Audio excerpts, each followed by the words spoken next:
एक छोटा सा कस्बा था सुदर्शनपुर। वहीं रहती थी राधिका, एक स्कूल टीचर। हर रोज की तरह उसने भी उस दिन बच्चों को पढ़ाकर लौटने की तैयारी की, पर अचानक मौसम ने करवट बदली। आसमान काला पड़ गया और देखते ही देखते सारा इलाका पानी में डूबने लगा। राधिका अपनी स्कूटी से घर निकलने ही वाली थी कि चौकीदार ने कहा, मैडम, आगे के सारे रास्ते बंद हो गए हैं, पुल टूट गया है, आज मत जाए। पर राधिका के घर पर उसका बीमार पिता अकेले थे। वह कैसे रुक जाती? उसने कहा, मुझे जाना ही होगा भैया, चाहे जैसे भी। राधिका ने स्कूटी चालू की और कीचड़ भरी सड़क पर निकल पड़ी। बारिश का पानी उसके चेहरे पर थपेड़े मार रहा था, पर उसका मन सिर्फ एक बात कह रहा था, मुझे पापा तक पहुंचना है। कई किलोमीटर चलने के बाद सड़क खत्म हो गई। आगे सिर्फ पानी का सैलाब था। वह रुकी और आसपास देखा, सब सुनसान।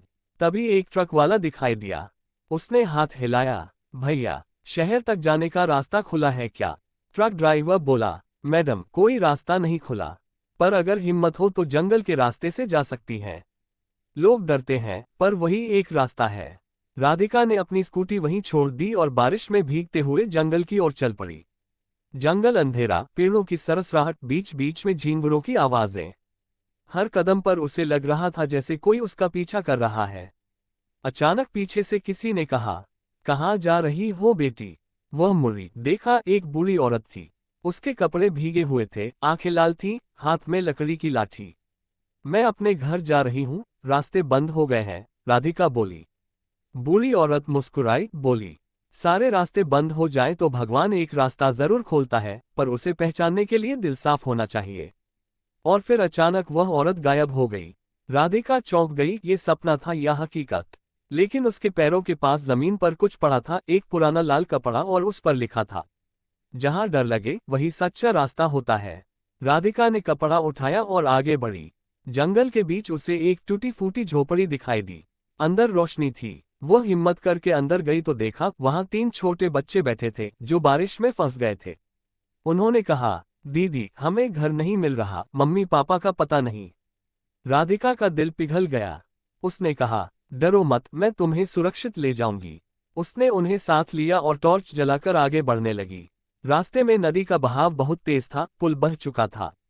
उसी वक्त फिर वही लाल कपड़ा हवा में उड़कर सामने आया, जैसे रास्ता दिखा रहा हो।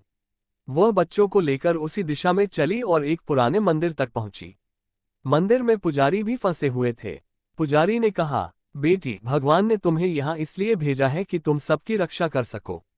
रात कटती रही, बारिश रुकने का नाम नहीं ले रही थी। राधिका ने बच्चों को संभाला, पुजारी के साथ दिए जलाए और भजन गाने लगी ताकि डर कम हो। धीरे धीरे सुबह हुई। सूरज की पहली किरणें जब मंदिर की घंटी पर पड़ी तो पता चला कि पानी उतर चुका था। बाहर से आवाज आए, राधिका, राधिका। वह भागी, देखा उसके पिता और गांव के लोग उसे ढूंढते हुए आए थे। सभी बच्चे अपने माता पिता से मिल गए। राधिका ने आसमान की ओर देखा। वह बूढ़ी औरत फिर दिखी, मुस्कुरा रही थी। देखा बेटी, सारे रास्ते बंद नहीं होते, बस सही रास्ते तक पहुंचने के लिए दिल का दरवाजा खुला होना चाहिए। कहानी यह सिखाती है कि जब जिंदगी में सारे रास्ते बंद लगें तो घबराना नहीं चाहिए। कभी कभी भगवान बंद रास्तों के पीछे एक नई मंजिल छिपा देता है। हिम्मत, विश्वास और करुणा ही वह कुंजी है जो हर बंद दरवाजा खोल देती है।